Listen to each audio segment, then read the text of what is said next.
Whoa, whoa, whoa, whoa. This can happen with you too when you have poor brakes on your machine. By servicing these two tiny components, I have given a new life to my machine and saved myself from accidents. These are the front and rear brake master cylinders of your motorcycle, and these two, in a way, are responsible that when you apply brakes, your vehicle stops. Each has a piston moving inside the sleeve, pushing against the brake fluid and maintaining the pressure in the brake system, along with other tiny parts, all working together to make sure that your vehicle comes to a standstill when brakes are applied. These tiny parts also need timely maintenance and servicing. Welcome to 𝗕𝗿𝗸𝗶, a place where man meets machine, a one-stop shop into the world of automobiles, where we get to talk about our machines and learn to work on them.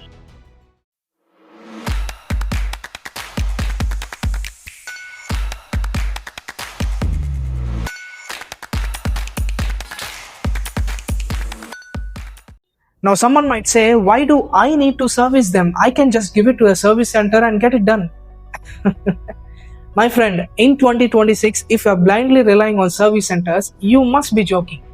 I mean, how many videos are we seeing online where customers are complaining about their vehicles after the service? What if something happens when you are on a long drive with your vehicle? I can't just blindly rely on a service center, whether it's an authorized or a third party one. Once I exit a service center, frankly speaking, I'm on my own, and so are you. Now this is how the front brake master cylinder and the rear brake master cylinder looks when you disassemble each and every part separately. And in here you have rubber parts, plastic parts, metal parts, O-rings, rubber boots, springs, pistons, circlips, and same goes here as well. Now all these parts working together is what makes your brakes smooth and spot on. Now just imagine any of these tiny parts going bad while you are out there on the road. As I always say, the reaction times when you are braking on your vehicle are in milliseconds between a safe journey and an accident. And we don't want any mishap or any unwanted incident happening to us while we are out there on the road. And I'm sure you guys will agree with me. And that is the reason you need to service and rebuild your brake master cylinders at certain service intervals for your brakes to keep functioning smoothly. So watch and learn as I show you the step-by-step procedure of how to service your brake master cylinders. And not just that, more episodes on brakes on the web, and I don't want you to miss it.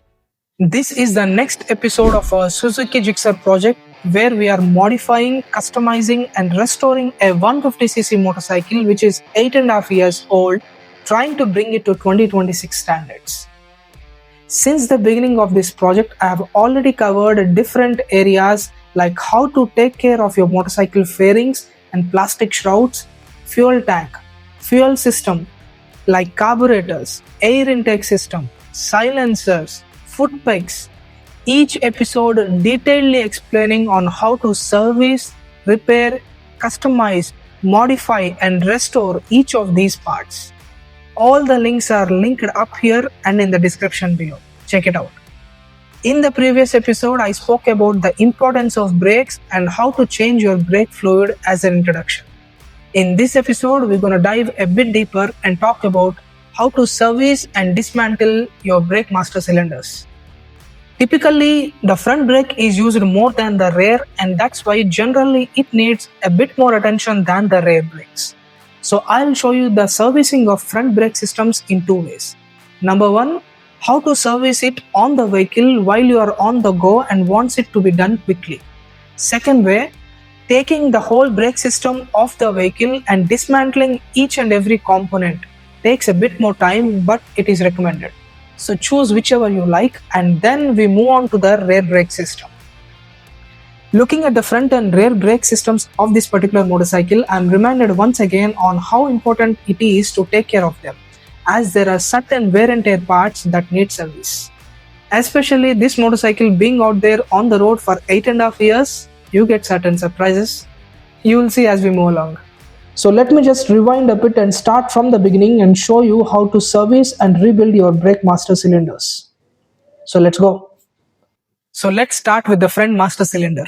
To protect your paint, wrap a cleaning cloth or a rag around these parts. There is a bit of moisture buildup on the surface. Let's clean every nook and cranny of this brake reservoir.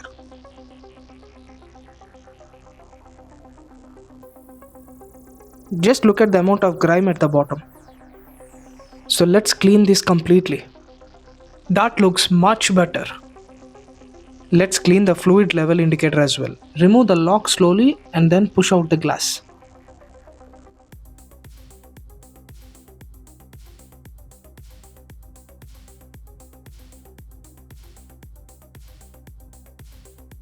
Let's clean this. That looks much better. Then place it back the right way.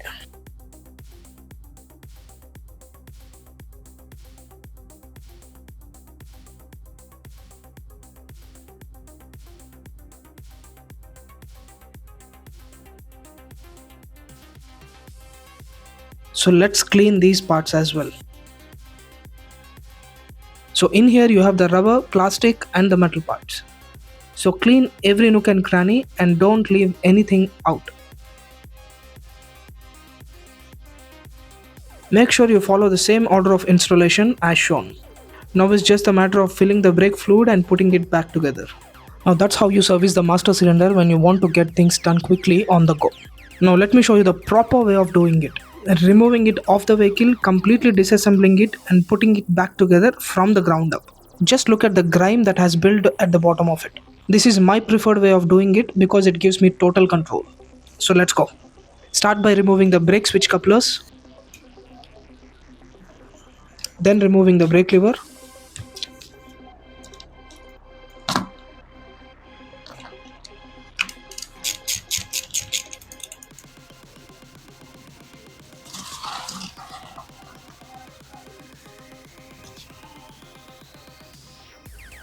Removing the brake switch. Then the master cylinder assembly itself.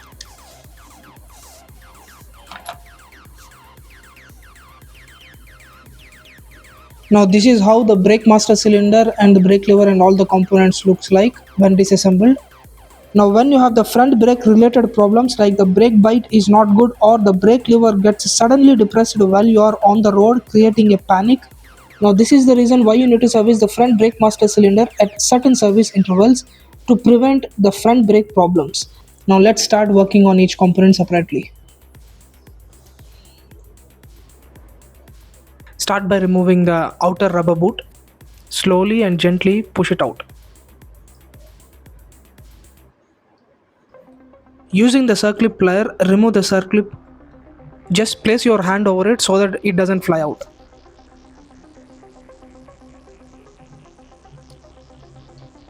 Gently pull out the piston and spring from inside. Now here is the front brake master cylinder piston kit. Now all the black accumulation of the dirt and the grime that you see here has happened over a period of time when you don't change the brake oil, number one. Then when you don't service the brake master cylinder kit, then when the rubbers inside the brake piston kit are disintegrating. Now when you join all these reasons together, you have poor brakes on your motorcycle or even in your car. Now by inspection I can tell that this master cylinder kit has never been changed in these 8.5 years of this motorcycle being out there on the road.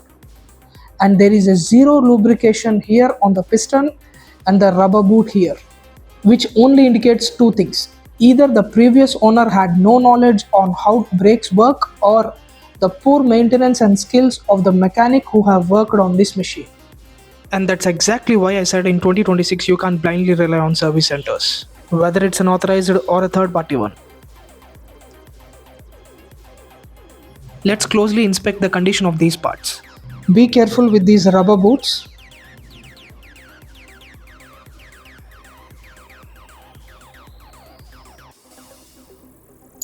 So we also need to clean the interiors of this cylinder properly. Let's remove the brake oil indicator glass.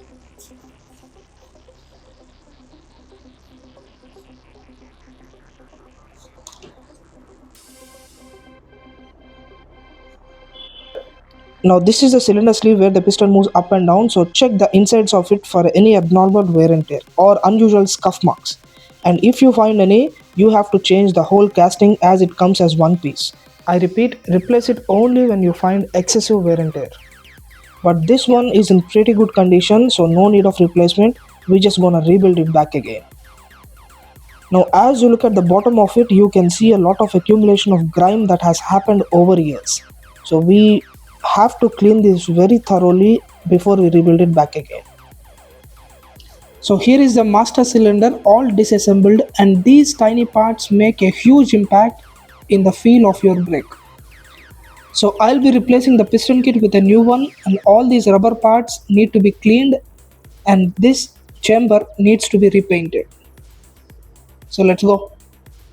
Let me just show you the pile of grime that has built up on the master cylinder. And that's why the first method of doing it quickly on the go won't work every single time. Let's move on to the rear master cylinder.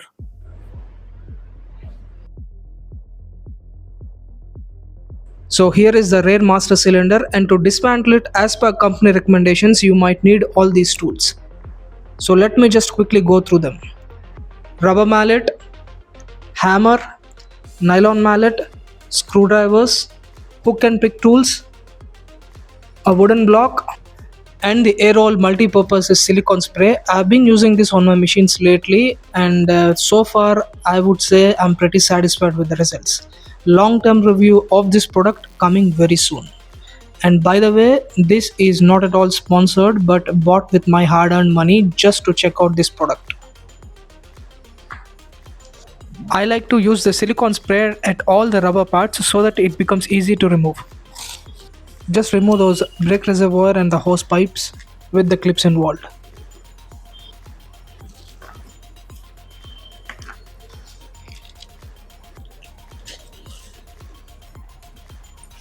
Then remove the brake main hose pipe. Depending on your bike and model, at the top of the brake master cylinder you will have some sort of screw or a fastener, so just remove it.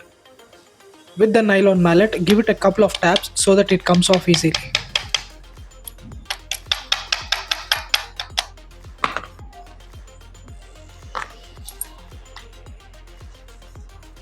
I'll try to show it, but I don't know if the camera can pick it up, but there is a lot of gunk in the master cylinder, even on this top flange.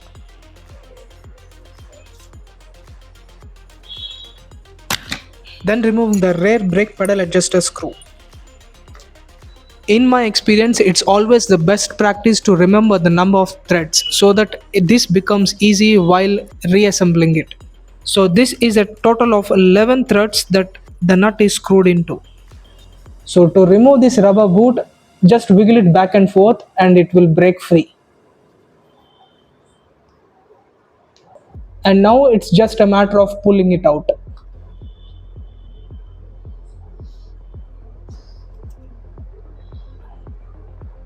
Now just look at the inside of the plunger and the rubber boot. So you can literally see the insides of the plunger, which we are going to dismantle further now. But looking at this preliminary inspection, we can see that all this dirt and grime has been collected from the roads, but I also do see a residue of the caliper grease which was installed from the factory 8.5 years ago, which means this master cylinder has not been serviced from the inside in all these 8.5 years of 60,000 kilometers being out there on the road. And that is exactly the reason why you need to follow channels like Room Brothers, where such informative content is always on display. Because let me tell you why. No matter how many reviews or propaganda or the social media influencing that you see and buy a machine, you always have to come back and take care of it. And if you only trust and rely on an authorized showroom or a third-party workshop, you are joking, my friend, because we all know the reality of those. And genuinely speaking, in my personal opinion, there are very few workshops all around India who have the technical expertise and the tool set to take care of this machine in such professional way. And I am here literally telling you step by step on how to do this. And the next step would be, there is a snap ring inside. If the camera can pick it up, then you need to remove it from a snap ring plier. So take your snap ring pliers or the circuit pliers and pull it out, but make sure while you are doing so you cover it properly, because it can fly out.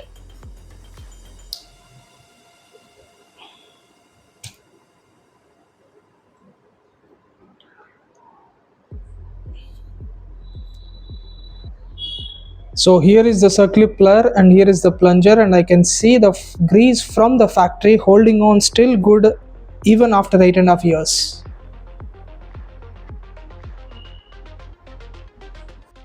The next step would be pulling the piston out.